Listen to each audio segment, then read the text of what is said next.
Hey, what's going on, everybody? This is Bagira. I'm just going to be doing a little tutorial here on how to use the Primal TCG app as well as Tabletop Simulator for getting ready for our Tabletop Simulator tournaments.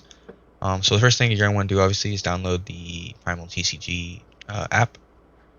Once you have that, you can check out news on the web on the front page here. You can also use it as a card database. You can search for any card using all kinds of different filters. But mainly we're just going to click this decks here. We're going to scroll all the way to the bottom and you're going to create a new deck. When naming your deck, you want to make sure it's something unique. That way, if you just save it as like Drag Inked or Plagueis or something like that, you're going to have a hard time finding it in tabletop. So name it something unique. Baggy 15 card side. So you will need a main deck and a side deck built. Once you name it, you're going to have to set a image for your deck. Alright, so once you have the deck made, you're gonna view deck list. You can add characters, add strategies, or add abilities, and then you can also edit it, change the deck name, and change your main card if you like. Um, but yeah, once you have that, like I said, make sure it's named something unique because you're gonna need a unique name.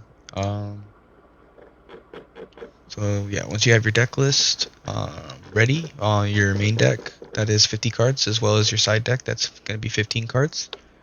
You're ready to head over to Tabletop Simulator.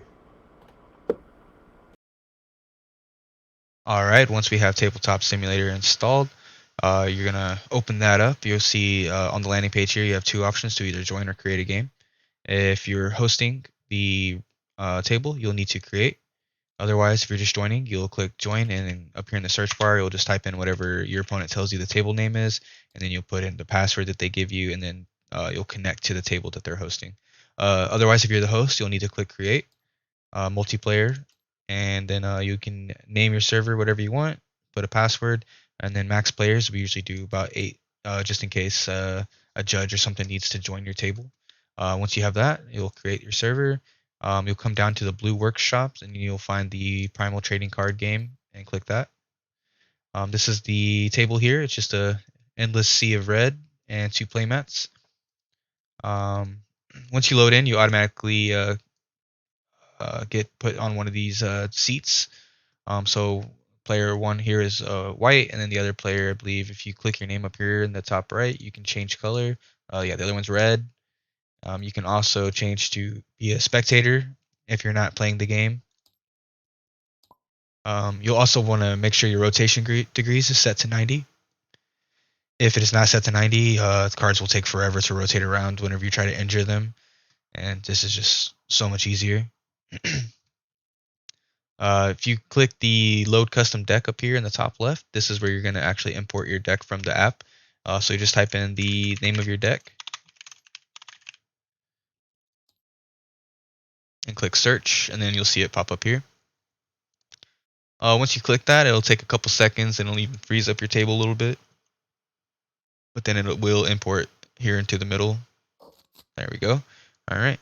So what a lot of players will do is once they import it the first time, they'll just flip it over, right click it, and then click save object. You can name it, and then once you have it named, you'll from any table you'll be able to go to objects, and then up here just type in the name of that saved object, and then you'll be able to click it, and you'll have a translucent drop, and then you just click where you want to drop it. And so that's how you bring a deck in.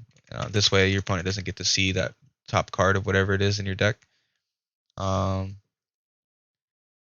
Also, sometimes the load custom deck button isn't available for the player joining the table, so the host will need to come up here to modding, and then scripting, and then just click save and play. This will reload the table basically, and so anything you brought in before this will need to be brought back in again, but this should make it to where your opponent can see the load custom deck option. Another thing I like to do is there's actually a clock here. You just type in clock, you can bring it in, and then you can set it to whatever time the round is. That way you and your opponent can know how much time is left in the round.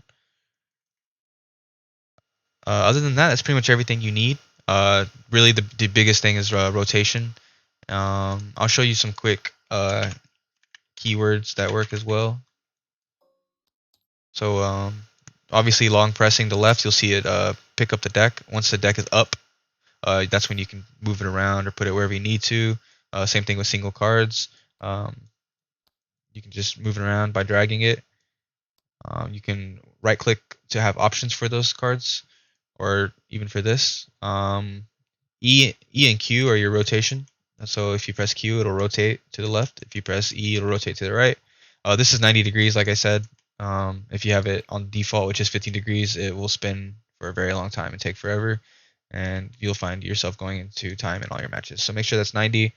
You also have um, F to flip the card, and if you have multiple cards, you can long click the left and drag it, and you'll see it'll highlight things that the square runs over. And then once you have those cards highlighted, you can move them all together, you can flip them all together, you can rotate them all together. Or if you press G, it'll actually group them up. This is good for like cleanup once you've already finished your game and you want to go to game two. You can just drag over everything and then press G to group them all up, and then flip them over and just throw them on top of your deck. And then you can press R, like reload, and that's going to shuffle your deck.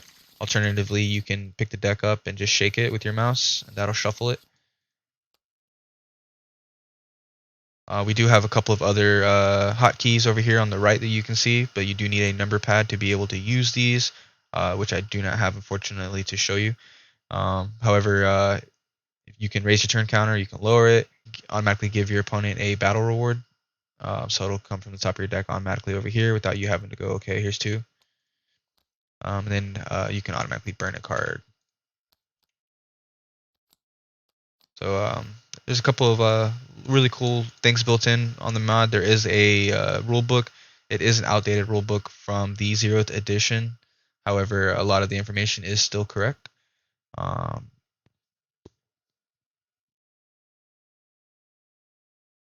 When stacking your characters, it can be kind of tricky on tabletop. It's probably one of the few things that we wish were a little more seamless. So you have to do it manually. So this is one way of stacking it. You got to be careful when doing like transformations, because when you put a card over another card, it creates a pile. So whenever you try to stagger the cards like you normally would, it's going to automatically suck that card into the pile. So when doing transformations on TTS, I recommend just putting the card that is transforming down over here somewhere in this area that's not being used, and that way you don't have to deal with the auto pile. And that's really probably like everything you need to know to play the game effectively on Tabletop Simulator. If there's anything that I didn't cover or you had any questions, please reach out. You can get us on the Discord, or you can actually private message us on the Discord as well if you need to. Other than that, I hope you've enjoyed, and thank you for watching. And you're now able to play Tabletop Simulator.